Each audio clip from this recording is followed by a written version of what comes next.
सबको जय श्री कृष्ण, जय सिया राम। श्रीमद् भागवत जी के महात्म्य में नारद जी महाराज कहते हैं कि अनंत जन्मों के भाग्य उदित होते हैं तब जाकर के कथा सुनने कहने का लाभ प्राप्त होता है। श्रीमद् भागवत बंधुओं फल प्रदान नहीं करती हैं, बहुत सावधानी से सुनिएगा। श्रीमद् भागवत जी फल प्रदान नहीं करती हैं। श्रीमद् भागवत स्वयं फल है हमारे सत्कर्मों का, हमारे पुण्यों का, हमारे जीवन के समस्त यज्ञों का, तपों का, नाम जप का, भजन का, सबका फल है श्रीमद् भागवत। साल भर में जो कोई भी पुण्य हमने किए हैं उन सबके फल के रूप में हमको कथा मिली है। कथा फल नहीं देती, कथा स्वयं फल से मिली है। श्रीमद् भागवत जी की कथा रस प्रदान करती है। भागवत जी से फल मत मांगिए, हम हर कथा में कहते हैं भागवत जी से तो रस मांगो, रस की कामना करो।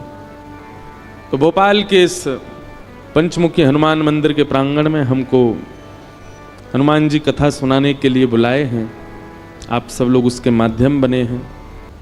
हमारे एक पंडित जी बता रहे थे कि कोई संत कथा में कह रहे थे कि एक बार कोई चूहिया दौड़ करके जा रही थी तो गलती से तुलसी के सूखे लकड़े पड़े थे, एक लकड़ी पर पैर पड़ गया तो वो उछल करके ठाकुर जी के सन्मुख अर्पित हो गई कार्तिक मास में।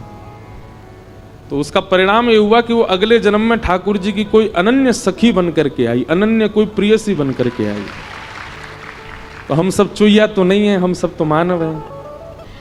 कहने का अभिप्राय भूल से भी यदि ठाकुर जी को तुलसी अर्पित हो जाती है या तुलसी के सूखी लकड़ी से ठाकुर जी की आरती हो जाती है तो कार्तिक मास में उसका फल देखो। पुनः हम एक बात कह दें, वृंदावन की जो रस रीति है ना वो प्रेम की भरी हुई है, वहां पर पुण्य की कामना नहीं होती।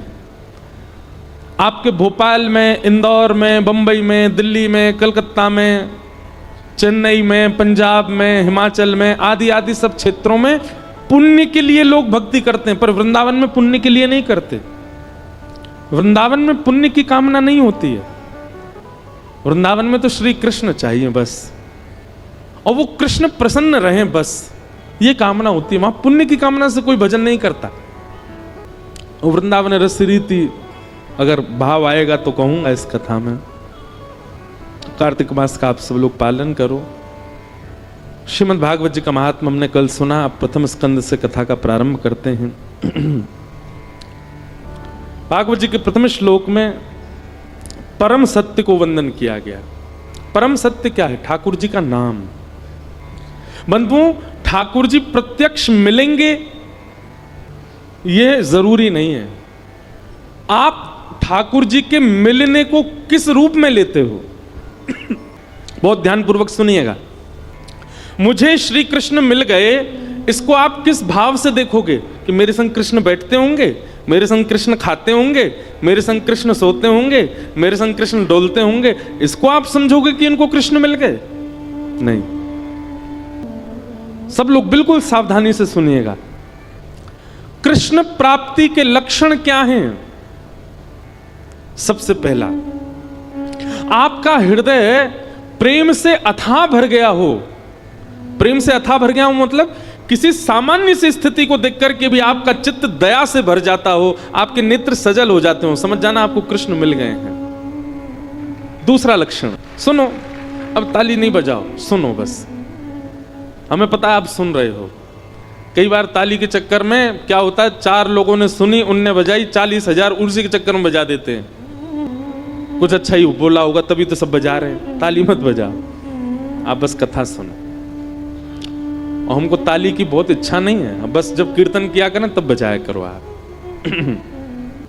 सबसे पहला लक्षण कि आपको कृष्ण प्राप्त हो गए हों तो आपके चित्त में अथाह दया हो जाएगी। अरे सामान्य सी गैया विचरण कर रही है, उस सामान्य सी गैया को विचरण करते हुए आप सोचोगे अरे बेचारी कैसी घूम रही है, ये ऐसी भावना सहज दया प्रकट होने लग जाए, समझ जो कृष्ण मिल गए। दूसरा, आपके चित्त में विकार उत्पन्न जल्दी नहीं होते हैं।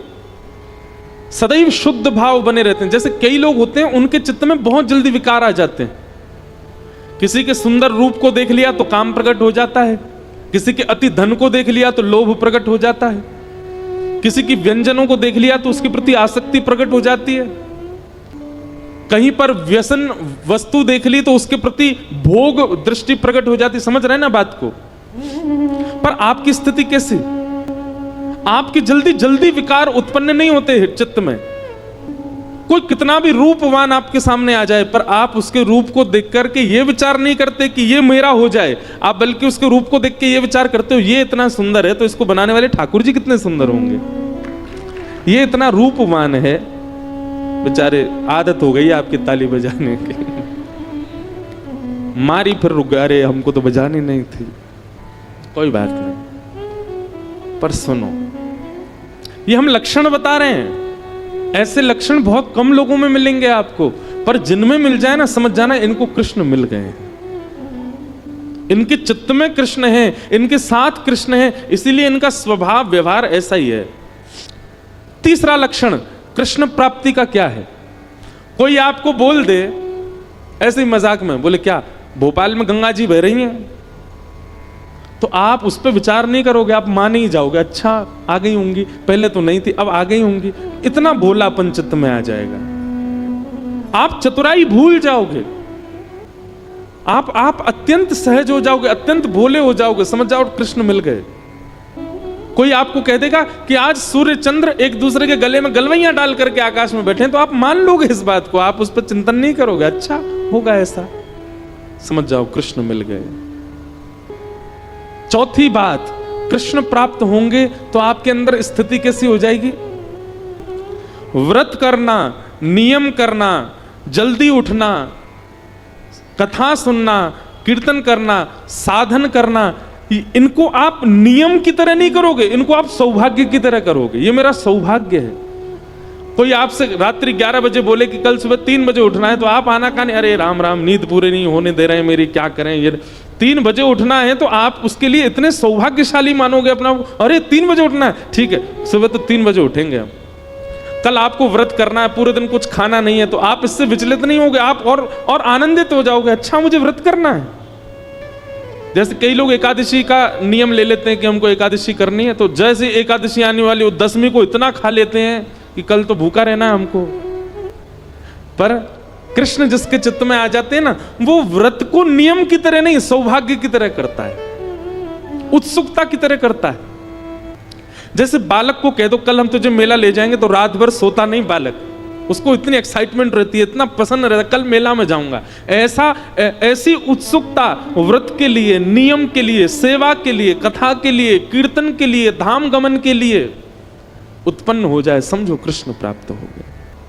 और 5वां लक्षण, रेलवे स्टेशन हो, एयरपोर्ट हो, बस स्टैंड हो, पब्लिक प्लेस हो, मॉल हो, कहीं भी कोई तिलकधारी दिखाई दे जाए, कोई कंठी पहना हुआ दिखाई दे जाए, भले ही आप अपने ऑफिस के काम से हो, आप ऑफिशियल वेशभूषा में हो, लेकिन दिख जाए कि कोई वैष्णव सामने आ गया है, तो चित्त में अत्यंत आह्लाद, परिचय नहीं है आपका उससे, आप जानते नहीं हो उसको, लेकिन उसके वैष्णव भाव को देखकर के आप अत्यंत आनंदित हो जाओ, अत्यंत सुख में भर जाओ, आपका मन हो कि मैं जाके इसको प्रणाम करके आऊं, समझ जाओ आपको कृष्ण मिल गए। यह कुछ लक्षण हैं कृष्ण प्राप्ति के।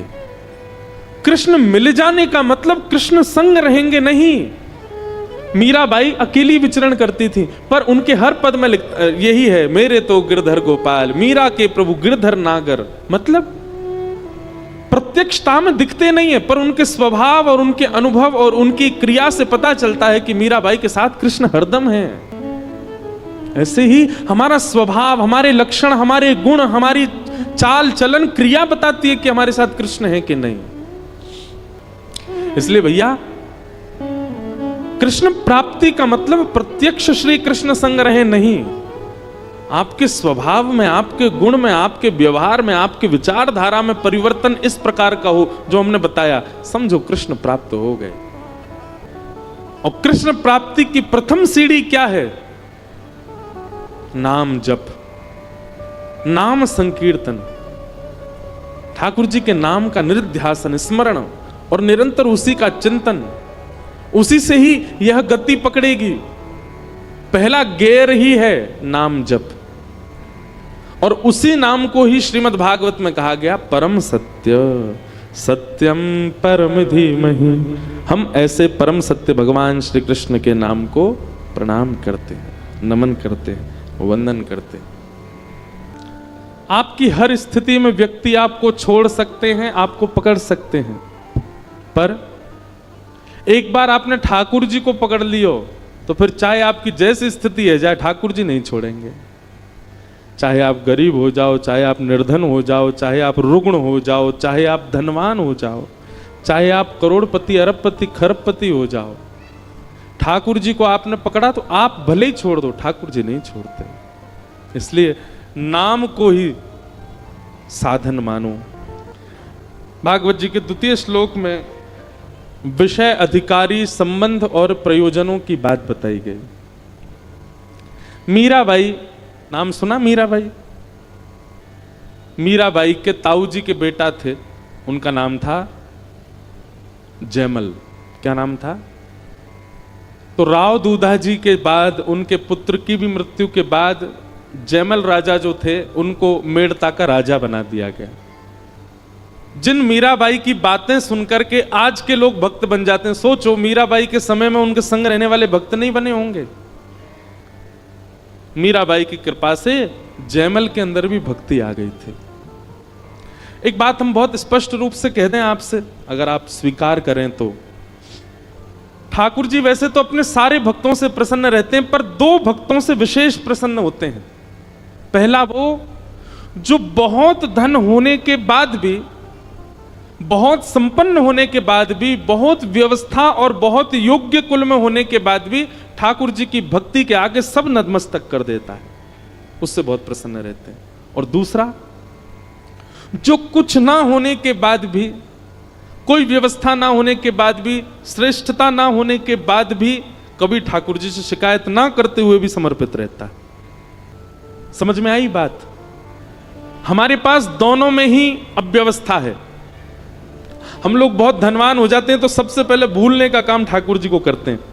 व्यक्ति खुद पूजा करता है भगवान की, लेकिन जैसे ही बहुत धनवान हो जाता है, बड़े घर में चला जाता है, महलों में रहने लग जाता है, तो पुजारी जी रख लेता है, ठाकुर जी की सेवा पुजारी जी करेंगे। और ठाकुर जी की क्या, अब तो सब जगह ही हो गया है। माताएं भी जब बच्चे हो जाते हैं तो फिर उनके लिए एक दूसरी सेविका रखते हैं, खुद नहीं उसको उठाती घुमाती, उसकी भी सेवा करने वाली एक संग रहती है। तब भगवान सोचते तो होंगे, अरे जो मेरी क्या सेवा करेंगे, अपने खुद के बच्चे तो संभाले नहीं जा रहे इनसे, उसके लिए भी इनको कोई ना कोई सेविका चाहिए, हमारी क्या सेवा। तो बहुत धनवान होने पर, बहुत संपन्न होने पर भी हमसे भक्ति छूट जाती है, और बिल्कुल निर्धन हो जाने पर, बिल्कुल अव्यवस्थित हो जाने पर भी हम बहाने या फिर कहीं शिकायत करते हैं, ठाकुर जी आपने हमको संपन्न बनाया नहीं, हम कैसे करें, आपने हमको दिया ही नहीं है तो हम कहां से अर्पित कर रहे हैं। लेकिन इन दोनों स्थितियों में भी जो ठाकुर जी को विस्मृत नहीं करता, समर्पित रहता, ठाकुर जी उससे बड़े प्रसन्न रहते हैं। मीराबाई के प्रति प्रसन्नता का कारण ही इसीलिए था ठाकुर जी का, वो तो एक पूर्व जन्म की कथा आदि सब मिश्रित है, पर फिर भी मीराबाई के पास सारी व्यवस्थाएं थी, उसके बाद भी मीराबाई ने भक्ति को चुना। और उन्हीं मीराबाई की कृपा दृष्टि से वह गुण आया उनके भाई जयमल के अंदर। उनके ताऊ जी के बेटा थे जयमल, मीराबाई को अपनी गुरु स्वरूप में देखते थे। आज सुबह जयमल जी का चरित्र पढ़ रहा था मैं, तो श्री जयमल जी के चरित्र में आता है कि जब जयमल राजा बन गए मेड़ता के, तो उन्होंने एक नियम बनाया। बोले क्या? वो 4 घंटे बैठ करके ठाकुर जी की सेवा करते थे और नाम स्मरण करते थे नेत्र बंद करके। और उन 4 घंटों का नियम था कि चाहे आक्रमण हो जाए, चाहे ब्रह्मा जी आ जाए, चाहे दुनिया का कोई व्यक्ति आ जाए, इन 4 घंटों के बीच में यदि किसी ने भी जाकर के जयमल को छेड़ा या जयमल को उठाने का प्रयास किया, उसको मृत्यु दंड मिलेगी। ठाकुर जी की सेवा के बीच में कोई जयमल को छेड़ता नहीं था। पूरे राज्य को पता था, इतने बजे से लेकर के इतने बजे तक, इस काल से इस काल तक हमारे राजा जो हैं वो सेवा में रहते हैं ठाकुर जी की में। चाहे दुनिया इधर उधर हो जाए, जयमल की भक्ति नहीं इधर उधर होती थी। ऐसा कठोर नियम उन्होंने बना लिया। इसके दो कारण थे।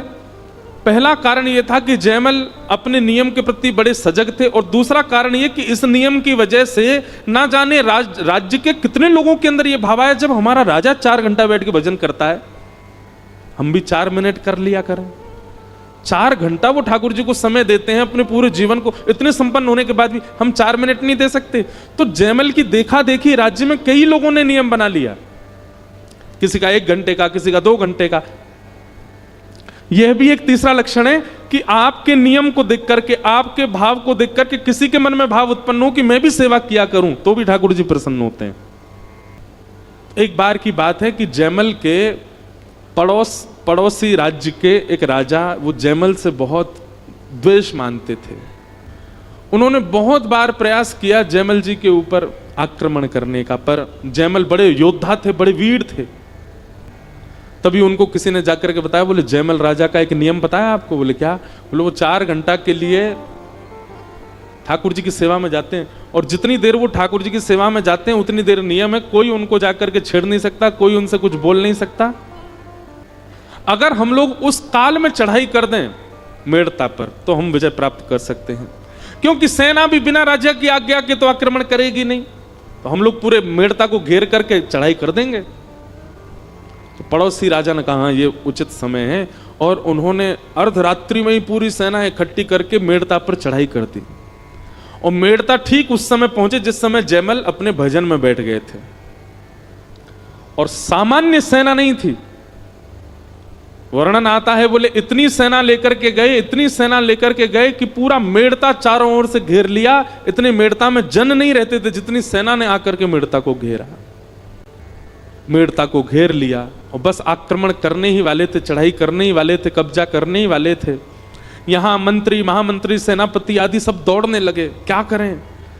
बोले ये तो वही काल है, राजा हमारे भजन में बैठे, बीच में विक्षेप डाल नहीं सकते। तब सबने जाकर के जयमल की माता जी, राजमाता से जाकर के कहा, आप कोई निदान बताओ। राजमाता को अधिकार है कि वो जयमल के भजन के बीच में जाकर के जयमल से कुछ बात कर सकती है। राजमाता ने कहा, रुको मैं जाकर के बात करती हूं। तो जयमल अपने साधना में बैठे थे, भगवान की सेवा आदि करके, पूजा निवेदन करके, श्रृंगार आदि करके, नाम जप करके, इत्र की सुगंधि फैली है, सुंदर दीप जले हैं, और जयमल नेत्र बंद करके ठाकुर जी का मानसी चिंतन कर रहे हैं। तभी राजमाता ने जाकर के कहा, पुत्र जयमल, हमारे मेड़ता पर पड़ोसी राजा ने चढ़ाई कर दी है, चारों ओर से सैनिकों ने घेर लिया है। तुम्हारी आज्ञा के बिना हम कुछ कर नहीं पाएंगे। तुम्हारी साधना ना छूटे, तुम्हारा भजन ना छूटे, ये हमारा प्रयास है, पर कुछ तो आज्ञा करो। अरे कुछ नहीं तो केवल आक्रमण ही बोल दो, मंत्री, सेनापति, महामंत्री सब संभाल लेंगे। जयमल जी ने बाकी बात तो नहीं सुनी, केवल इतना सुना कि मेड़ता को पड़ोसी राजा ने घेर लिया है। जैसे ही राजमाता की बात सुनी तो जयमल के मुख से अपने आप शब्द उत्पन्न हुआ, हरि जाने सब जनन की पीर। हरि सब लोगों की पीड़ा समझते हैं, और हरि हमारे रक्षक हैं, तो हरि ही रक्षा करेंगे। मानो उन्होंने राजमाता को कह दिया, आप चिंता मत करो, ठाकुर जी सब मंगल करेंगे, ठाकुर जी सब सुरक्षा कर देंगे। और जयमल अपने दोबारा भजन में ही बैठ गए।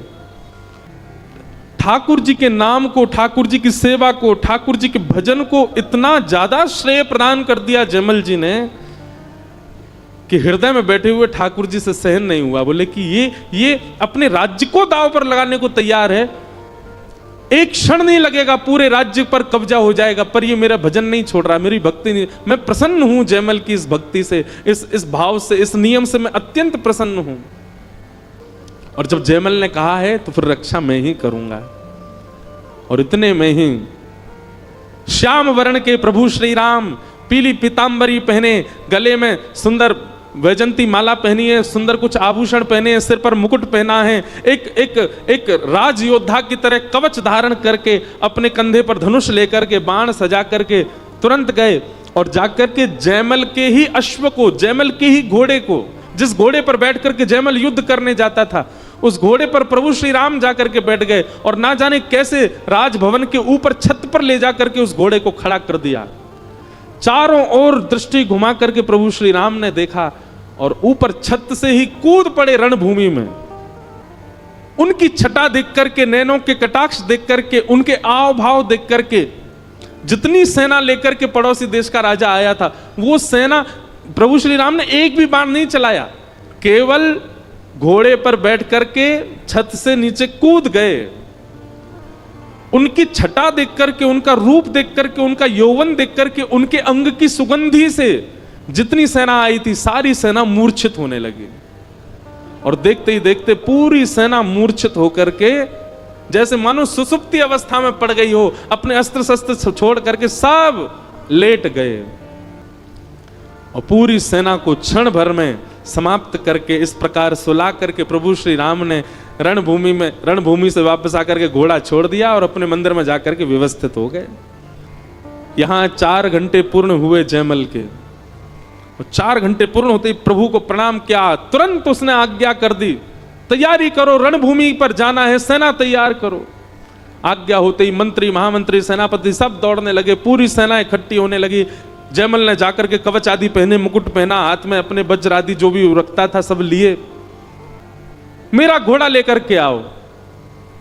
जैसे ही घोड़ा लेकर के आए तो घोड़े में से ऐसी अद्भुत सुगंधी आ रही थी जिसको लेकर के एक बार को जयमल के भी नेत्र बंद हो गए। जयमल देख करके घोड़े की स्थिति पहचान गए कि इसके खुरों में मिट्टी लगी हुई है, इसकी सांस बहुत तेज चल रही है, ऐसा लग रहा है मानो ये दौड़ करके आया है।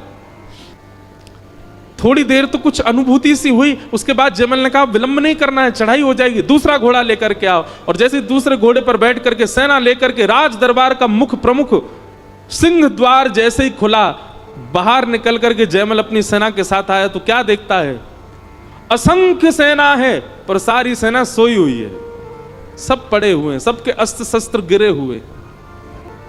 जयमल ने कहा ये कोई षड्यंत्र है या ये मैं कैसा दृश्य देख रहा हूं, ये सब लड़ क्यों नहीं रहे, युद्ध क्यों नहीं कर रहे मेरे साथ। अपने सैनिकों के जाके देखो इनको। सैनिकों ने जाके देखा, बोले घायल नहीं है महाराज जी, इनको एक भी बाण नहीं लगा, एक भी तलवार नहीं लगी है, सबकी श्वास चल रही है, जीवित हैं पर पता नहीं सुसुप्ति अवस्था में है।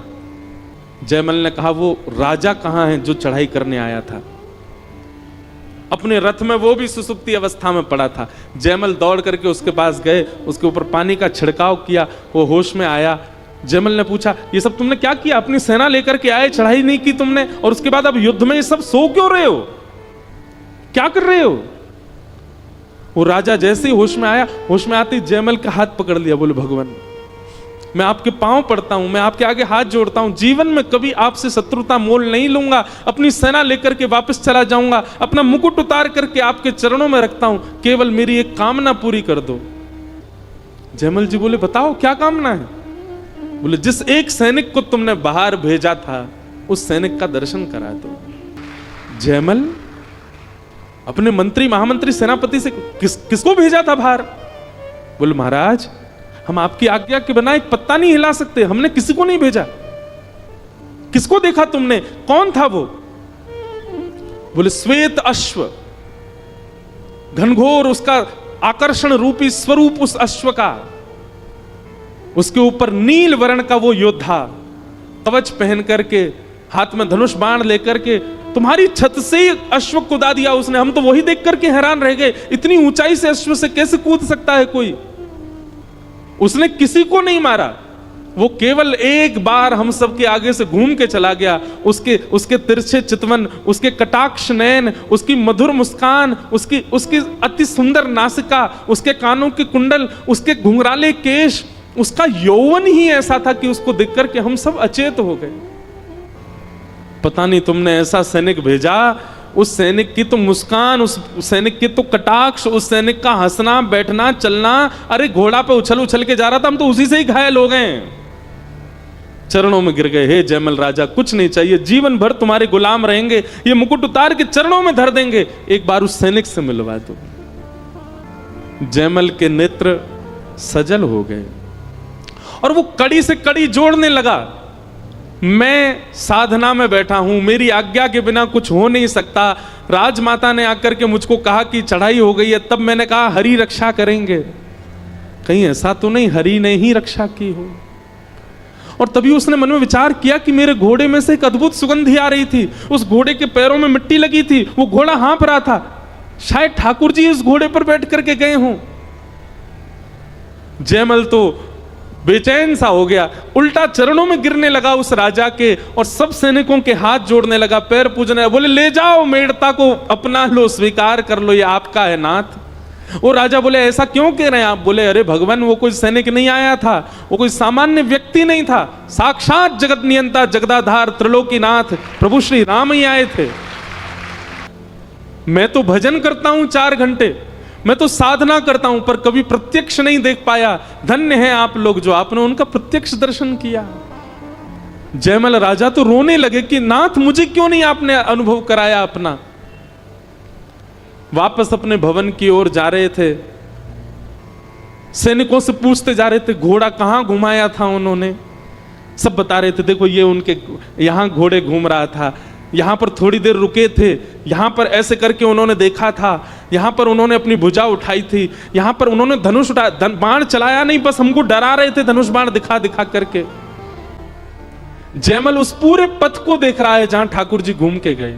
तभी जयमल को स्वर्ण के कुंडल मिले और उस कुंडल को जैसे ही जयमल ने देखा, वो जयमल के निज ठाकुर जी जिनकी जयमल सेवा करता था उनके ही कुंडल थे। अपने मस्तिष्क से लगा लिए, संपूर्ण रज को इकट्ठा करके अपने माथे से लगाया। अंदर गए, भवन में जाकर के मंदिर में जैसे ही अपने ठाकुर जी को देखा, श्री ठाकुर जी मूर्तिमंत खड़े हैं, मंद मंद मुस्कुरा रहे हैं। तभी जयमल ने कानों की ओर देखा तो एक कान में कुंडल था, दूसरे कान में कुंडल नहीं था ठाकुर जी के, और प्रमाणित हो गया कि ठाकुर जी ही गए थे। उस दिन से तो और अथाह भक्ति हो गई जयमल की। और जो राजा अपनी सेना लेकर के चढ़ाई करने आया था वो सदा के लिए मेड़ता का दास बन गया और जयमल का दास बन गया, सदा के लिए उनकी सेवा में लग गया। बहुत संपन्न होकर के भी ठाकुर जी की भक्ति का त्याग ना करे, ठाकुर जी को बहुत अच्छा लगता है। और बहुत विपत्ति आने पर भी ठाकुर जी की भक्ति का त्याग ना करे, ठाकुर जी को बहुत अच्छा लगता है। दोनों स्थिति में सम रहो ठाकुर जी के प्रति। फिर एक कथा और आती है जयमल राजा की कि एक दिन जयमल अपने ठाकुर जी की सेवा कर रहे थे, और ऐसा नहीं है कि जयमल भक्त थे तो योद्धा नहीं थे, ऐसे पराक्रमी योद्धा थे कि बड़े बड़े राजा उनके मारे थर-थर कांपते थे। एक बार जयमल अपने ठाकुर जी की सेवा कर रहे थे, तो सेवा करते करते उनको अत्यंत मन में ऐसा भाव आया कि यह स्थान ठाकुर जी के अनुकूल नहीं है। जिस मंदिर में ठाकुर जी बैठे थे, कम से कम ठाकुर जी की शयन की व्यवस्था तो अति उचित होनी चाहिए। जयमल ने एक सुंदर कुटिया बनवाई और उसमें ठाकुर जी की सारी व्यवस्था करी, शयन की, पंखा लगाए, गादी जी लगाई, सब व्यवस्था की, सुंदर इत्र का छिड़काव करके पूरी कुटिया को आनंदित कर दिया। आपकी पत्नी के मन में एक बार भाव आया कि 4 घंटा सुबह साधना करते हैं, रात भर पता नहीं कुटिया में बैठे रहते हैं, देख के तो आऊं क्या है। जयमल ठाकुर जी को शयन करा करके अच्छा, जयमल के ठाकुर जी रहते मंदिर में ही थे, कुटिया केवल उसने भाव के लिए बनवाई थी कि ठाकुर जी रात में जब आपको शयन करना हुआ करे तो आप कुटिया में आ जाया करो। उस कुटिया में ठाकुर जी थे नहीं, केवल शयन गद्दी होती थी और रजाई कंबल और ठाकुर जी के लिए जल भोग आदि तकिया आदि रखी। ठाकुर जी नहीं होते थे, केवल भाव से शयन कराता था। एक बार आपकी पत्नी ने अर्धरात्रि में जाकर के देखने का प्रयास किया कि देखूं तो ये कैसी कुटिया है। भीतर झांक करके देखा तो उस कुटिया में सेज पर जो पलंग लगाया था, प्रत्यक्ष प्रभु श्री राम और श्री जानकी जी उस पर पौड़े हुए थे, प्रत्यक्ष। आप तुरंत घबरा गई और दौड़ करके गई और जयमल जी के पास जाकर के प्रणाम किया। बोले कि वो कुटिया में तो श्याम वर्ण के ठाकुर जी और गौर वर्णा श्री सीता जी पौड़ी हुई हैं और वो कोई मूर्ति नहीं है, वो प्रत्यक्ष पौड़े हुए हैं। जयमल के नेत्र सजल हो गए। बोले मैंने तो कुटिया बनवाई थी कि ठाकुर जी आपका मन हुआ करे तो आप, पर ठाकुर जी ने उसको स्वीकार कर लिया। बंधुओं, हम आप सबका जीवन निकलता जा रहा है। कितने वर्ष हम अपने जीवन के व्यर्थ कर चुके हैं अब तक। अब आगे कितने और शेष हैं हम आप सब में से किसी को नहीं पता।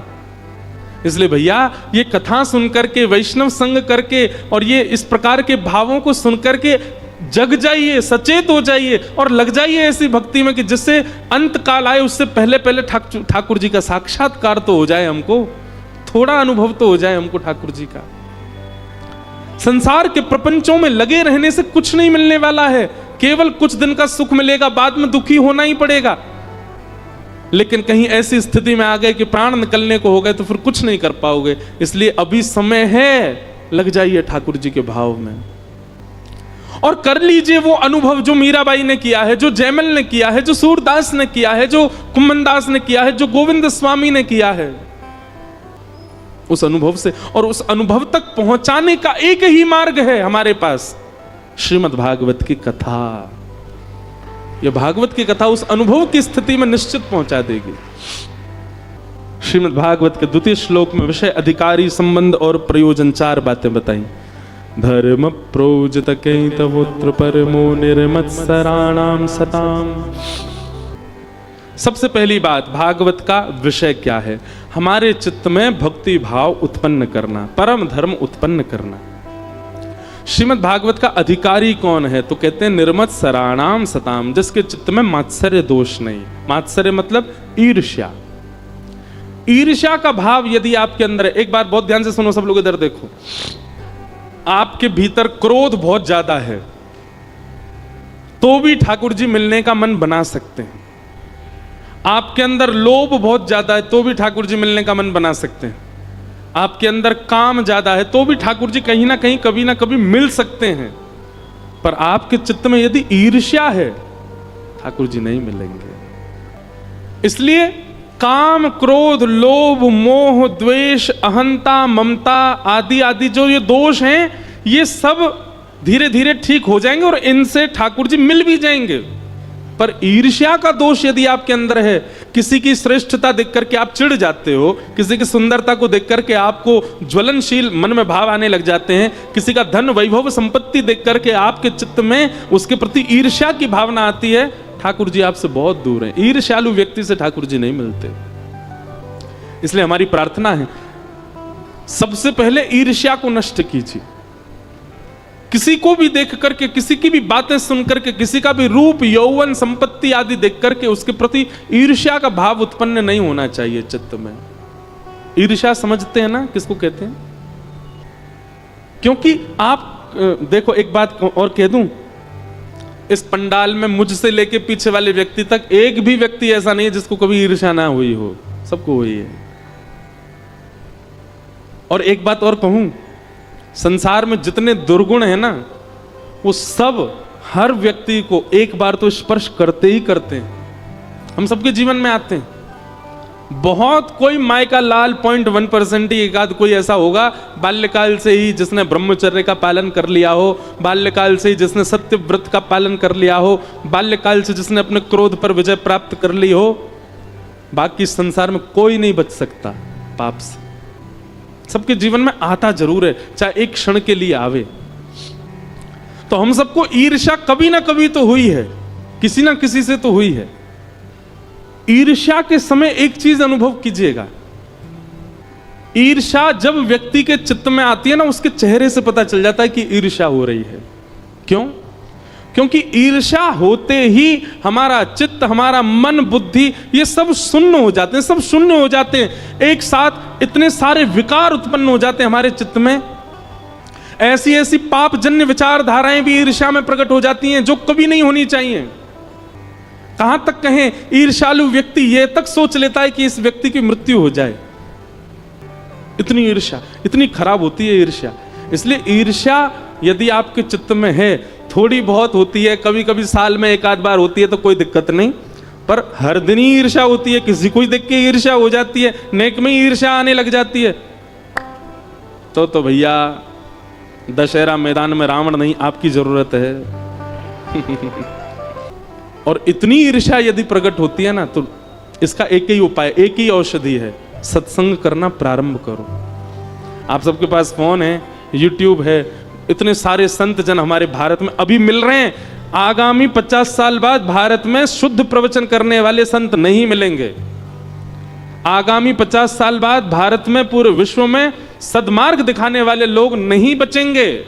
हम लोग बहुत सही समय पर आए हैं, बहुत सही समय पर चले जाएंगे संसार से। हमारी जो आगामी पीढ़ी है और उनकी जो आगामी पीढ़ी, बहुत खतरनाक समय देखेंगे वो लोग। इसलिए भैया इस ईर्ष्या दोष को आप एक ही उपाय से ठीक कर सकते हो, और वो है सत्संग। जितना हो सके करो। एक नियम बना लीजिए, रात्रि सोते समय कोई प्रवचन सुन के सो। एक नियम बना लीजिए, सुबह उठते ही चाय पीते पीते ही सही सत्संग श्रवण कर लो। गाड़ी से जाते हो, ऑटो से जाते हो, कहीं भी मार्ग में कुछ मत गाने भाने मत सुनो, सत्संग श्रवण कर लो। और आपके आसपास कथा होती है तो 7 दिन के लिए कथा श्रवण करो।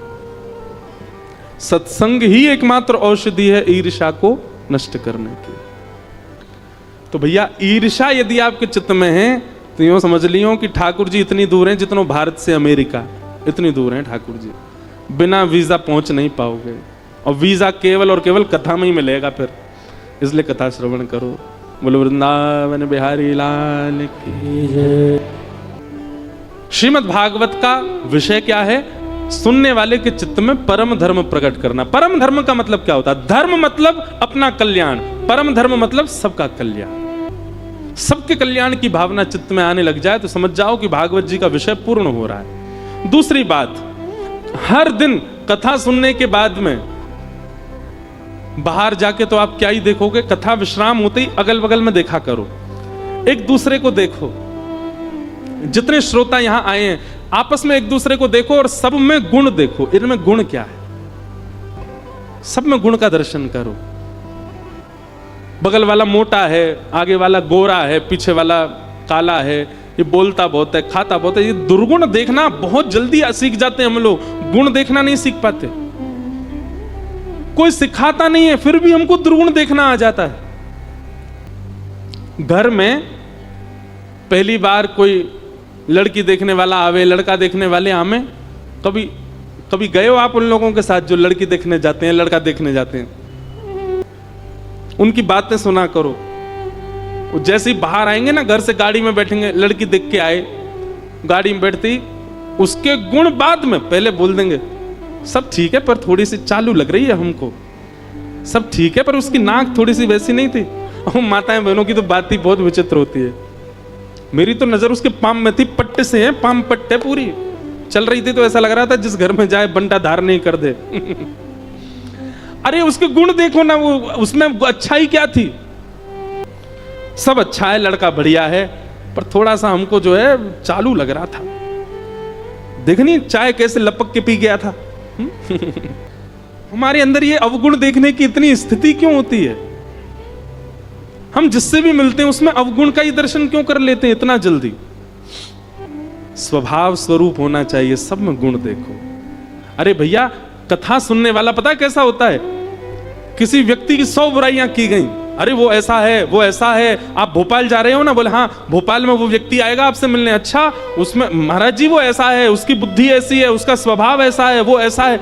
मुझसे 100 बुराइयां कर दी, लेकिन वो व्यक्ति जैसे ही मेरे सामने आया मुझे वो 100 की 100 बुराइयां ना दिख करके उसमें गुण दिख गया। ये कथा के श्रोता का लक्षण होता है। और क्षमा करना, 100 बुराइयां उसने की, 101 भी तुमने देख ली, तो आप कथा के श्रोता नहीं हो। और फिर उसको फोन किया, अरे तेने तो जे बताई, मैंने एक और डिस्कवर करी है, वो ऐसा भी है। लेकिन कई लोग ऐसे होते हैं, आप उनसे 100 बुराई करो, फिर वो आए, अच्छा तू गया था वहां पे, था ना वो ऐसा ही था ना, यार देख तेरी बात ठीक है वो ऐसा था, पर मुझे उसका एक बात बहुत अच्छी लगी, वो ऐसा, अरे यार तेरी भी ये क्या, तू उसमें भी गुण देख रहा है। ये श्रोता का लक्षण है, ये भगवत जन का लक्षण है, ये ऐसे व्यक्ति का लक्षण है जिसको ठाकुर जी कभी ना कभी स्वीकार कर सकते हैं। वो सब में गुण देखता है। गुण देखो। देखो हमारी स्थिति क्या, हम तो अभी 7 दिन यहां कथा कर रहे हैं, यहां से फिर बेंगलोर चले जाएंगे, फिर वहां से बंबई चले जाएंगे, फिर वहां से कहीं चले जाएंगे। हमको तो हर दिन नई जगह, हर 7 दिन में नई जगह जाना होता है और हर नए व्यक्ति से मिलना होता है। भोपाल में जैसे लोग मिले, जरूरी नहीं अगली कथा में ऐसे मिले। पहले ऐसा होता था, जब प्रारंभ में कथाएं शुरू की थी तो ऐसा होता था, अब जैसे भोपाल में कथा हुई तो इतना मन लग गया भोपाल में, अब दूसरी जगह कथा करने गए तो वहां के लोगों को कम आंकने लगे, अरे भोपाल वालों ने ज्यादा आनंद कराए थे, ये तो कुछ नहीं, ये तो बेकार है, ये तो ऐसे हैं, ये तो मन में ऐसा भाव आता था। पर एक दिन फिर मन में कथा करते करते ही भाव आया कि हम किसी में दोष क्यों देख रहे हैं, संसार में हर व्यक्ति हर एक से परे है। और फिर एक दिन मन में भाव आया, जितना दोष हम संसार में देखते हैं, इतना दोष यदि ठाकुर जी देखने लग गए होते तो हम तो कभी ठाकुर जी के सामने खड़े ही नहीं हो पाते। जब स्वयं को आप ठाकुर जी के सामने खड़ा करते हैं मंदिर में, उस समय स्वयं से पूछा कीजिए, क्या वास्तव में लायक थे हम इनके सामने खड़े होने के? लेकिन उन्होंने हमारे दोषों को नजरअंदाज किया और खोल दिए कपाट, बोले आ जाओ। हम क्यों नहीं है ऐसे बनेंगे? कथा सुना करो, सत्संग किया करो, कथा हमको ऐसा बनाएगी, निश्चित बनाएगी। निर्मत्सराणाम सताम। और भागवत जी के द्वितीय श्लोक में भागवत कथा सुनने से हरिश्चित्तम समाचरेत, ऐसा भाव बताया। तृतीय श्लोक में वक्ता के गुण क्या होने चाहिए ये सब बताए। तत्पश्चात श्री सूत जी महाराज ने अपने गुरु को वंदन किया और भागवत कथा सुनाना प्रारंभ किया। भगवान के अवतारों का वर्णन करते हुए श्रीमद् भागवत जी की रचना के भाव बताए। भागवत जी की रचना क्यों की गई, बहुत सावधानी से सुनना, बहुत अच्छा प्रसंग है। 18 पुराण लिखे जा चुके थे, 18 उप पुराण लिखे जा चुके थे, 17 महापुराण लिखे जा चुके थे। उसके बाद 18वां महापुराण भागवत लिखने की क्या आवश्यकता थी? तो वर्णन करते हैं कि वेद व्यास जी ने इतने ग्रंथ लिखे, लेकिन उनके मन को शांति नहीं थी, उनके मन को संतोष नहीं था। तब वेद व्यास जी महाराज ने कहा कि मैं ऐसा क्या लिखूं जिससे मेरे मन को संतोष हो। तब नारद जी महाराज ने आकर के वेद व्यास जी को समझाया। बहुत बड़ा सूत्र है, सबके सुनने योग्य। वेद व्यास जी महाराज ने 18 पुराण लिखे, 18 उप पुराण लिखे, 4 वेद लिख दिए, उपनिषद लिख दिए, महाभारत लिख दिए, लेकिन फिर भी उनके मन को शांति नहीं मिली। तब नारद जी ने आकर के बताया। नारद जी बोले, व्यास जी आपने सब भावों का वर्णन किया, चतुर्विध पुरुषार्थ का वर्णन किया, पर जिस भाव का वर्णन करना चाहिए था आपने उसका वर्णन नहीं किया, इसलिए आपका चित्त अशांत है। नारद जी बोले, किस भाव का वर्णन नहीं किया? बोले, प्रेम। आपने धर्म का वर्णन किया, आपने अर्थ का वर्णन किया, आपने काम का वर्णन किया, आपने मोक्ष का वर्णन किया, पर आपने प्रेम का वर्णन नहीं किया, इसलिए आपका चित्त अशांत है। अच्छा, एक बात सुनो, धर्म, अर्थ, काम और मोक्ष, इन चारों को क्या कहते हैं? चतुर्विध पुरुषार्थ। क्या कहते हैं? इन चारों में ही जीते हम लोग। सबसे पहला धर्म, दूसरा अर्थ, अर्थ यानी कि धन, तीसरा काम, काम यानी कि कामनाएं, और चौथा अंतिम हमारा लक्ष्य क्या है? मोक्ष। सबसे पहले हम धर्म का आचरण करते हैं। अरे कुछ नहीं तो दिन में उठ के स्नान तो करते हो, वो भी धर्म है। कोई व्यक्ति मंदिर नहीं जाता, तिलक नहीं लगाता, कथा नहीं सुनता, लेकिन सुबह उठ के स्नान तो करता है, वो स्नान करना ही धर्म है। तो धर्म का आचरण हमारा प्रथम लक्ष्य होता है। हम सबका दूसरा लक्ष्य क्या है? अर्थ, कहीं से भी आना चाहिए। और फिर तीसरा हमारा उद्देश्य क्या होता है? अर्थ से कामनाओं की पूर्ति, घर बनाना है, गाड़ी खरीदनी है, ये खरीदना, ये खाना, ये पीना, यहां जाना, यहां पैसे उड़ाने। और हमारा अंतिम लक्ष्य क्या होता है? मोक्ष। इन चारों में ही हमारा पूरा जीवन निकल जाता है। और जो व्यक्ति केवल इन चारों में ही रमा रहता है, उस व्यक्ति को अपने जीवन में कभी संतुष्टि नहीं होती, वो संतोषजन्य नहीं जी पाता। लेकिन यदि व्यक्ति पंचम पुरुषार्थ का आश्रय ले ले तो उसको इन चारों की आवश्यकता नहीं पड़ती। और पंचम पुरुषार्थ का नाम क्या है? प्रेम। प्रेमी व्यक्ति जब हो जाता है तो वो कई बार धर्म का आश्रय नहीं लेता, धर्म के मार्ग को इतना श्रेष्ठ नहीं मानता। प्रेमी व्यक्ति धर्म का पालन कब करता है? करमेती बाई का नाम सुना है? जैसे मीराबाई हुई, ऐसी एक करमेती बाई हुई, अपने विवाह वाले दिन ही घर छोड़ के चली गई। और कब गई पता? जब द्वार पर बारात आ गई। तो द्वार पर जब बारात आई तो करमेती बाई ने अपने कमरे की खिड़की में से अपने वर को जब देखा, करमेती बाई को पता था कि जिस खानदान में मेरा ब्याह हो रहा है, ये लोग भगवान को मानते नहीं, भगवान को बचते नहीं, पाठ पूजा इनके यहाँ होती नहीं। माता पिता के प्रेशर में ब्याह करनी ही थी। अंत में जब उन्होंने अपने पति को देखा तो पति को देख करके उन्होंने मन में विचार किया कि मैं एक श्री कृष्ण विलग व्यक्ति के साथ जीवन कैसे जीऊंगी। ठाकुर जी को नहीं भजते, मांस भक्षण करने वाले लोग हैं। मन में विचार किया, करमेती आज नहीं गई तो कभी नहीं जा पाएगी। और उसी क्षण करमेती बाई अपने घर छोड़ के वृंदावन भाग गई। उनके पिताजी ने खूब ढूंढा, नहीं मिली। अंत में उनको पता चल गया कि करमेती वृंदावन गई होगी। जब वृंदावन आए तो वृंदावन आकर के ढूंढा तो किसी ने बताया, बोले यमुना किनारे कुटिया में रहती हैं करमेती बाई। तो जब करमेती बाई के पास गए, उनके पिताजी ने जाकर के कहा, बेटी तूने ऐसा क्यों किया? तब वहां एक वाक्य उनके पिताजी ने कहा, तूने हमारी नाक कटवा दी। अरे ब्याह होने से पहले ही कर देती है सब काम। करमेती बाई बोले, ब्याह तो नहीं हुआ था पिताजी, ब्याह हो जाता तो मैं कुछ कर ही नहीं पाती, पर मैं तो उससे पहले ही चली गई। और रही बात, आप कहते हैं कि मैंने आपकी नाक कटवा दी। पिताजी, शास्त्रों की माने तो नाक उनकी होती है जो कृष्ण को भजते हैं, नाक उनकी होती है जो ठाकुर जी के होते हैं। और जो ठाकुर जी को नहीं भजते, ठाकुर जी को नहीं होते, तो उनकी नाक ही नहीं होती। और जो ठाकुर जी को नहीं भजते, जिनकी नाक ही नहीं होती, उनकी कटेगी कैसे? कटती तो उनकी है जो ठाकुर जी के। हाँ, मैंने उस व्यक्ति से विवाह कर लिया होता और ऐसे कुसंग परिवार में जाकर के रहती तो शायद मेरी नाक कट जाती। करमेती बाई का अब ये प्रवचन पढ़े लिखों को नहीं समझ आएगा, वो तो इस पर प्रश्न उठा देंगे, अच्छा कैसी बेटी थी, पिता से ऐसे बोल गई। पर करमेती बाई अपने पिता से कहती हैं कि पिताजी, मैंने आपके चाहे वर से विवाह नहीं किया, कम से कम घर छोड़ करके व्यसन करने तो नहीं गई थी, घर छोड़ करके मांस भक्षण करने तो नहीं गई, घर छोड़ करके किसी गलत मार्ग पर तो नहीं गई, घर छोड़ करके अपने देह को कहीं गलत मार्ग पर तो नहीं लेकर के गई। आई तो कृष्ण भक्ति में ना, आई तो वृंदावन ही ना। और वृंदावन भी अपनी कोई इच्छा नहीं है, मेरी विवाह करने की कोई इच्छा नहीं है। आप यदि अभी आज्ञा कर दें तो मैं केश मुड़ाने तक तैयार हूं। मैं कृष्ण की रह करके जीना चाहती हूं, मैं संसार की नहीं रह सकती पिताजी।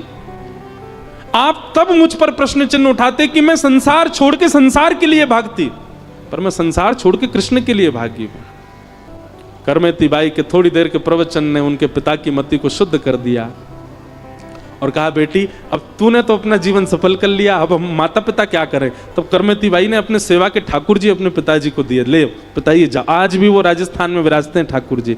और माता पिता ने फिर पूरा जीवन, क्योंकि पिता ने ऐसा भी कह दिया कि तू ही हमारी बेटी, और कौन है हमारा? तब करमेती बाई ने अपने ठाकुर जी दिए, बोले आज से ये आपके पुत्र हैं, इन्हीं को पुत्र मान के रहो। और उनके माता पिता ने उन्हीं की सेवा में पूरा जीवन व्यतीत कर दिया। भैया, भक्त बनने की इच्छा बहुत सरल होती है, भक्त बनने की बातें बहुत सुंदर लगती हैं, पर भक्त बनना उतना ही कठिन है। जब व्यक्ति प्रेम में आता है ना, तो धर्म, अर्थ, काम और मोक्ष चारों की परवाह नहीं रहती, चारों से उसके भाव परे हो जाते हैं। नारद जी महाराज कहते हैं, व्यास जी, आपने जितने भी ग्रंथ लिखे हैं सब में धर्म, अर्थ और काम, मोक्ष को प्रधान बताया, कहीं भी प्रेम की प्रधानता नहीं बताई। सीधी बात मैं कथा में कहा करता हूं, नारद जी ने कहा कि आपके जितने भी ग्रंथ हैं सबको पढ़ने और सबका पालन करने से व्यक्ति को ठाकुर जी में श्रद्धा प्रकट हो जाएगी, ठाकुर जी के प्रति विश्वास प्रकट हो जाएगा, ठाकुर जी के प्रति आस्था प्रकट हो जाएगी, समर्पण प्रकट हो जाएगा, पर प्रेम प्रकट नहीं होगा। और जिसके प्रति प्रेम प्रकट हो जाता है फिर उसके प्रति कुछ और ना भी हो चलेगा। प्रेम में सब समाते हैं, हाथी के पांव में सबके पांव। प्रेम पुरर्थो महान। तो ध्यान से सुनिएगा भैया, श्रीमद् भागवत की कथा ठाकुर जी के प्रति श्रद्धा, ठाकुर जी के प्रति भक्ति, ठाकुर जी के प्रति भावना, आस्था आदि आदि जो भी आप शब्द लो, उनको प्रकट कराने का विषय भागवत नहीं है। भागवत तो प्रेम प्रकट कराता है, ठाकुर जी के प्रति प्रेम हो जाए, कोई अपनत्व की भावना, अपनत्व का संबंध ठाकुर जी के प्रति होने लग जाए, तब समझो कि आपने कथा का आश्रय लिया है। नारद जी महाराज ने व्यास जी को समझाया, तब व्यास जी ने 18वां महापुराण लिखा जिसका नाम है श्रीमद् भागवत महापुराण। तो भागवत जी की रचना किस उद्देश्य से हुई? प्रेम के प्राकट्य के लिए हुई है, प्रेम प्रकट करने के लिए हुई है। वेद व्यास जी ने यही भागवत की कथा अपने पुत्र श्री सुखदेव जी को प्रदान की। सुखदेव जी ने यही भागवत की कथा परीक्षित राजा को सुनाई। सौनकादि ऋषियों ने प्रश्न किया, महाराज परीक्षित कौन है? और यहां से सूक्ष्म भागवत का प्रसंग सुनाया गया, महाभारत का प्रसंग सुनाया। बहुत सावधानी से सुनिएगा, महाभारत का प्रसंग है। कथा लगभग सबको पता है, पर मूल बात जो है हम उस पर आएंगे। महाभारत का युद्ध अंतिम पड़ाव पर चल रहा था। भीम और दुर्योधन के बीच में युद्ध चल रहा था। परीक्षित कौन है उनका परिचय बताया जा रहा है। युद्ध का अंतिम समय चल रहा था, तभी भीम ने अपनी प्रचंड गदा का प्रहार दुर्योधन की जंघा पर किया। भैया ये हेलीकॉप्टर अभी बंद कर दो, जब कोई कीर्तन हो तब चलाइएगा। हाँ अभी इसको ले जाओ, सब नहीं तो इसी पर लद के अपने घर चले जाएंगे। महाभारत का युद्ध अपने अंतिम पड़ाव पर चल रहा था। बहुत ध्यानपूर्वक सुनिएगा। भीम ने अपनी प्रचंड गदा का प्रहार किया और दुर्योधन की जंघा टूट गई। महाभारत का युद्ध पांडव जीत गए। पांडवों से इस दुष्कृत्य का बदला लेने के लिए दुर्योधन ने अश्वत्थामा से कहा कि तुम सोते हुए 5 पांडवों को मार दो। तब अश्वत्थामा मारने तो गए थे 5 पांडवों को, पर भगवान पांडवों को लेकर के कहीं प्रस्थान कर गए, जिसके कारण द्रौपदी के 5 पुत्र मारे गए, पांडव बच गए। प्रातः काल का समय हुआ, जब देखा कि 5 पुत्र मरे पड़े हैं, रोने लगी द्रौपदी। अर्जुन को जब यह बात पता चली, अर्जुन ने संकल्प ले लिया कि जिसने भी 5 बालकों को मारा उसको जीवित नहीं छोड़ूंगा। अश्वत्थामा को बंदी बना लिया, पकड़ लिया, द्रौपदी के सामने प्रस्तुत कर दिया। द्रौपदी ने हाथ जोड़ करके ब्राह्मणों को और मातृशक्ति को कितना भी बड़ा दंड हो, उनको मृत्यु दंड देने का विधान नहीं होता, उनको मृत्यु दंड नहीं दिया जाता। शास्त्रीय बात है, बहुत सावधानी से सुनिएगा। कितना भी बड़ा अपराध हो, शास्त्र बात कहते हैं कि माताओं को और ब्राह्मणों को कोई भी दंड दिया जा सकता है, पर मृत्यु दंड नहीं, मृत्यु दंड नहीं मिलना चाहिए। एक बार मैं कहीं कथा कर रहा था तो मुझे किसी ने प्रश्न किया, महाराज जी एक बात बताओ, आप सब कथाकार इतना ब्राह्मणों का पक्ष क्यों लेते हो? सबसे ज्यादा जातिवाद तो आप लोग फैलाते हो। बताओ, ब्राह्मण कुछ भी करे उसको मारने का अधिकार ही नहीं है, ऐसे तो फिर सब गलत काम कर सकते हैं वो। देखो, शास्त्रों में 2 प्रकार की बातें हैं। एक प्रकार की बात तो यह है कि कई बार कर्म से व्यक्ति का स्वरूप स्वभाव जाना जाता है और उसको मृत्यु दंड आदि जो भी दंड देना हो वो दिया जाता है। और यही भगवान कह रहे हैं कि ब्रह्म बंधुर न हंतव्य, ब्राह्मणों को मारना नहीं चाहिए, चाहे कितना भी बड़ा दंड हो। स्वयं भगवान ने रावण मार दिया, रावण भी तो ब्राह्मण था। भगवान कह रहे हैं ब्रह्म बंधुर न हंतव्य, स्वयं हिरण्यकश्यप का वध कर दिया, ब्राह्मण था। भगवान कह रहे हैं ब्रह्म बंधुर न हंतव्य, महाभारत के युद्ध में कृपाचार्य का वध करवाया, ब्राह्मण था। काल, स्थिति, परिस्थिति और कर्म से कई बार व्यक्ति का स्वरूप पता चलता है।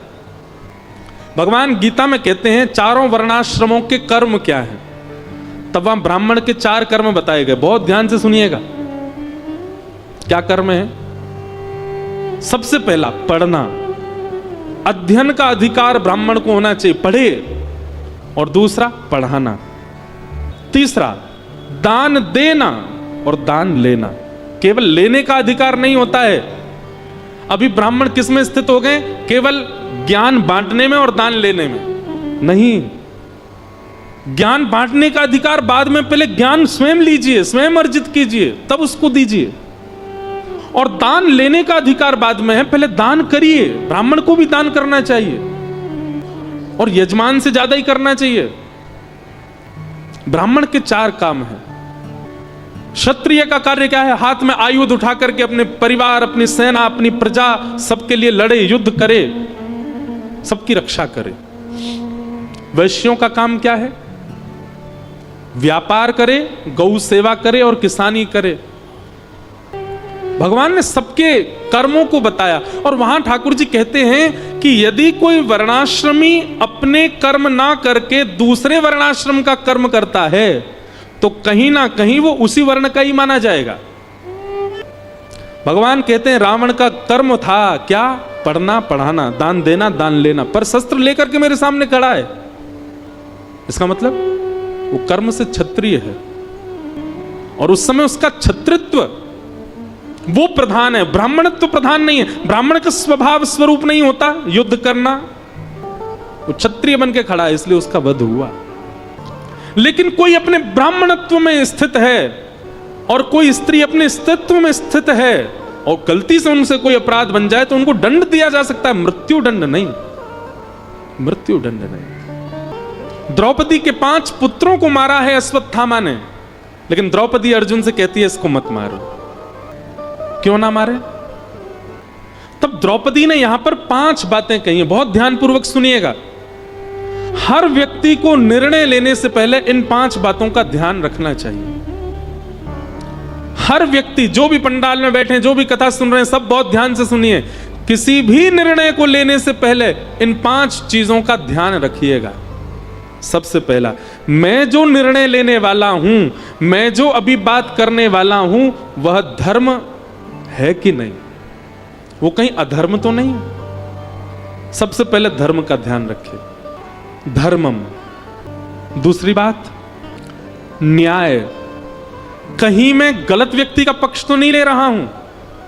अगर मेरा अपना भी गलत है तो उसका भी पक्ष नहीं लेना है। न्यायम, मैं जो निर्णय लूं उससे न्याय होना चाहिए। सबसे पहले धर्म का ध्यान रखो, दूसरी बात न्याय का ध्यान रखो, तीसरी बात सकरुणम, तीसरी बात दया को भी स्थान दीजिए अपने निर्णय में। इतने क्रूर मत हो जाइए निर्णय लेते समय, थोड़ा दयावंत होकर के भी सोचो, करुणा। चौथी बात, निष्कपटता। उसमें कपट नहीं होना चाहिए कि यह व्यक्ति मेरे बहुत काम आता है तो मैं इसका भला चाह लूं, नहीं। निष्कपट होकर के आप रखो अपने भाव को। और अंतिम बात, समम, समता। ये 5 बातें विचार करके जो व्यक्ति अपने जीवन के निर्णय लेता है, ठाकुर जी उससे बहुत प्रसन्न रहते हैं। द्रौपदी ने जो ये निर्णय लिया है कि मेरे बालकों के हत्यारे को मत मारो, इससे पहले 5 बातें सोची हैं। अर्जुन कह रहा है, बोले इसने तुम्हारे बालकों को मार दिया, द्रौपदी तुम कह रही हो उसको छोड़ दो। द्रौपदी कहती है, अर्जुन इसको मारने से मेरे बच्चे जीवित हो जाएंगे? नहीं, तो फिर इसको क्यों मारना? बोले ना भैया, ने यहां पे पीछे बोल दो। सबसे पहली बात, इसको मारने से मेरे बालक जीवित नहीं होंगे।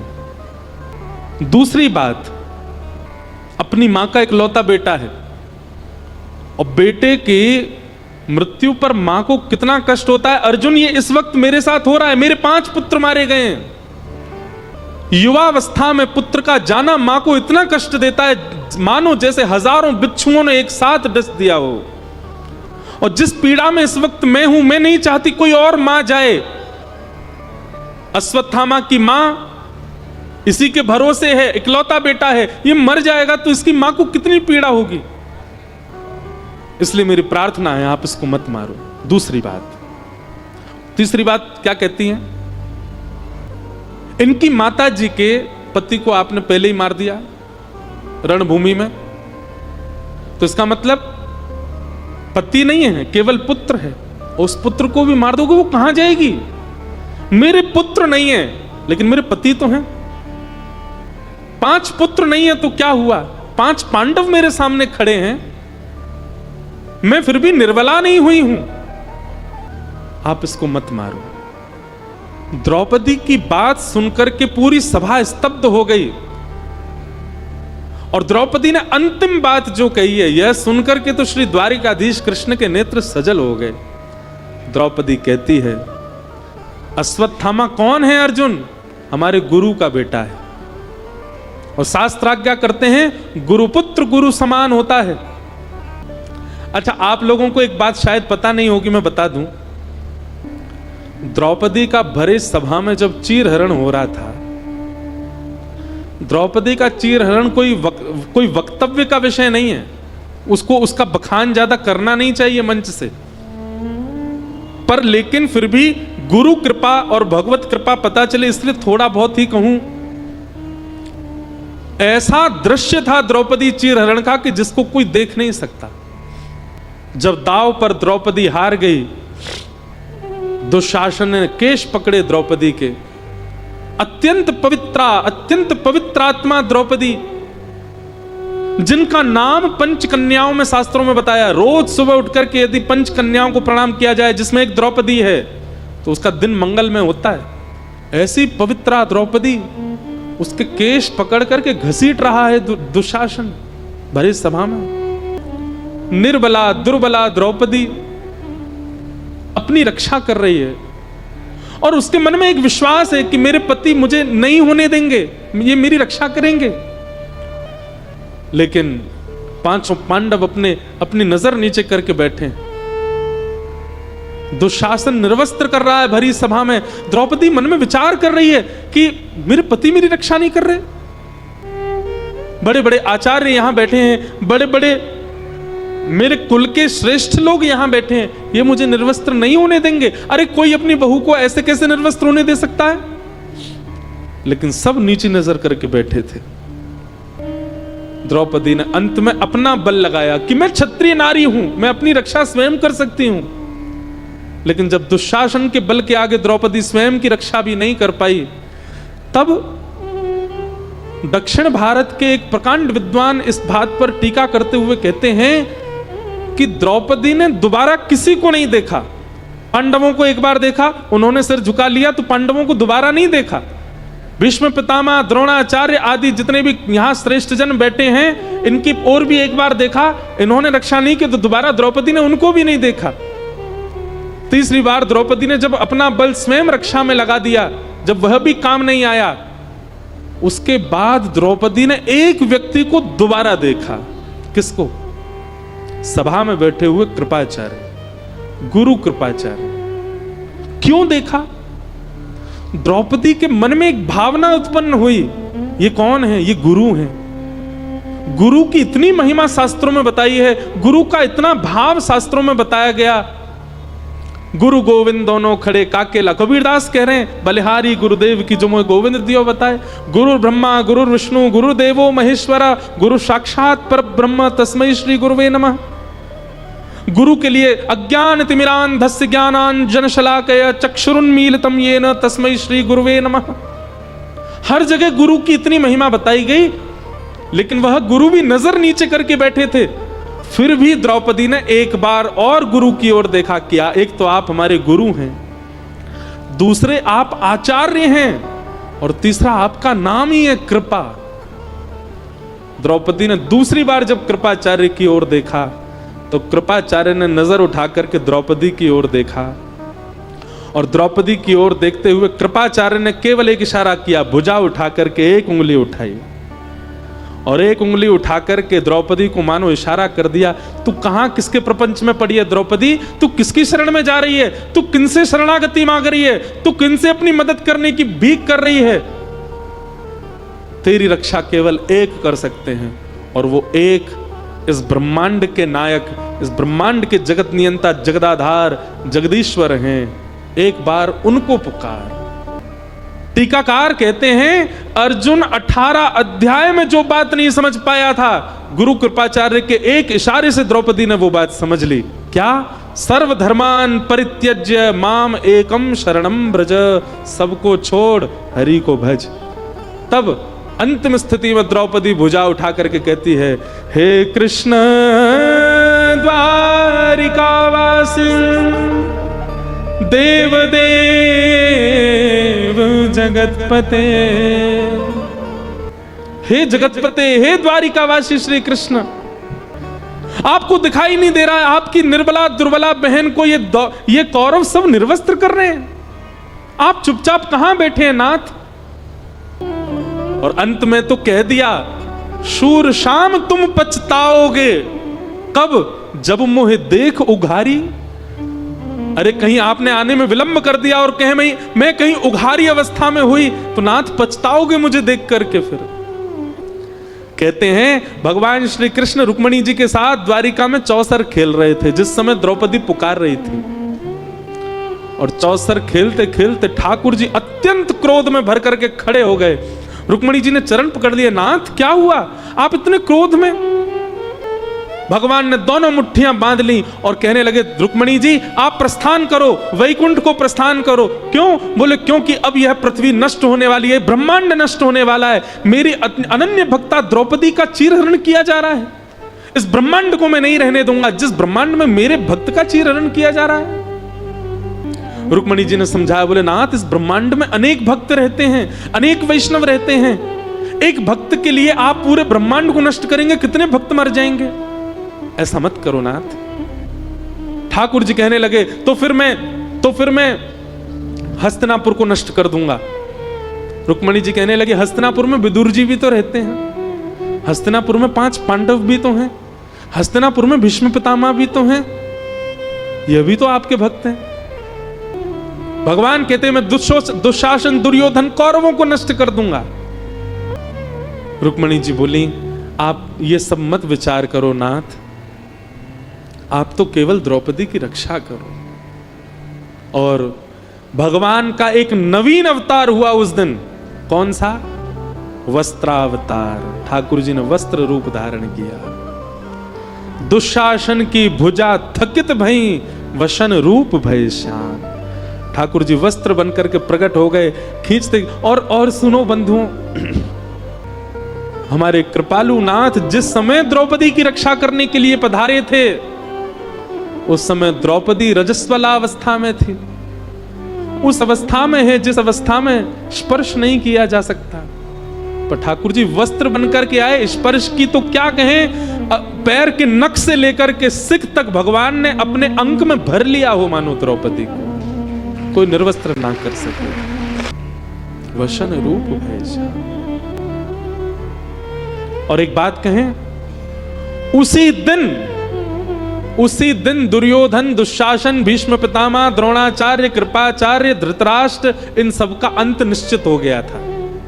भगवान गीता में कहते हैं, जब अर्जुन सबको मारता है, भगवान कहते हैं अर्जुन मरे मरायों को मार रहा है तू, ये पहले ही मर चुके हैं, मेरी दृष्टि में पहले ही गिर गए थे। बस योजनाएं बनाई जा रही थी कि इसको कैसे मारना, उसको कैसे मारना, बाकी ये तो मरे हुए मुर्दे हैं सब। तो ये कथा मैंने क्यों सुनाई आपको? द्रौपदी ने आज अश्वत्थामा को छोड़ दो, यह बात अर्जुन से कहते हुए अंत में कहा कि हमारे गुरु का बेटा है। वही गुरु कृपाचार्य जिन्होंने भरी सभा में मुझे संकेत, भले ही कृपाचार्य कौरवों के पक्ष में थे पर हैं तो वो गुरु। बंधु, गुरु शब्द बहुत पवित्र है।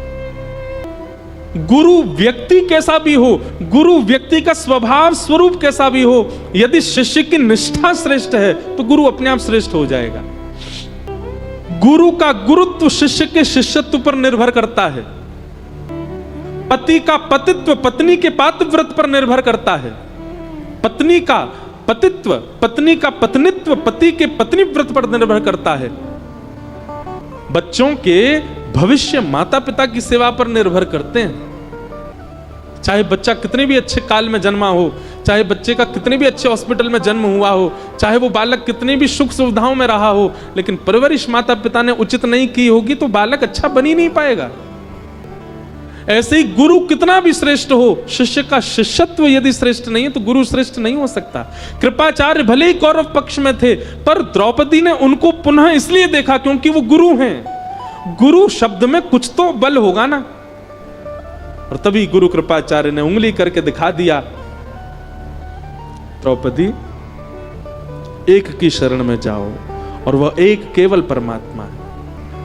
आज द्रौपदी अर्जुन से कह रही है, जिन गुरु की वजह से आज मैं अपनी लाज बचा पाई, उन गुरु का पुत्र, उन गुरु को तो महाभारत युद्ध में मार दिया तुम लोगों ने, लेकिन कम से कम उनके पुत्र को तो जीवित छोड़ दो।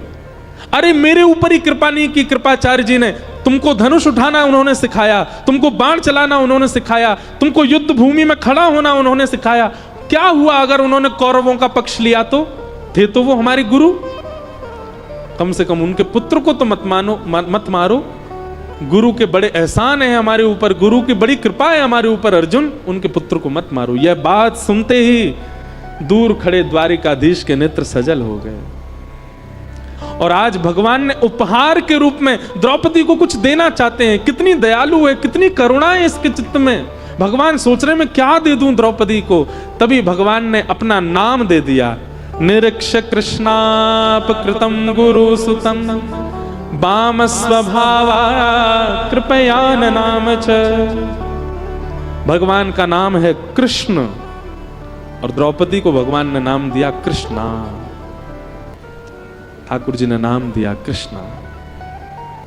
भगवान ने द्रौपदी को हृदय से लगा लिया। वो कह दिया सबको, बोले आज के बाद द्रौपदी को जो भी देखे कृष्णा कहकर के पुकारे। मैंने अपने नाम से संबोधित किया है। क्यों? मैं दया का देवता हूं। बहुत दिन से दया की देवी ढूंढ रहा था, आज मिल गई मुझको। ये दया की प्रत्यक्ष प्रतिमूर्ति है, इसलिए भगवान ने अपना नाम द्रौपदी को दिया। बोलो भक्त वत्सल भगवान की जय।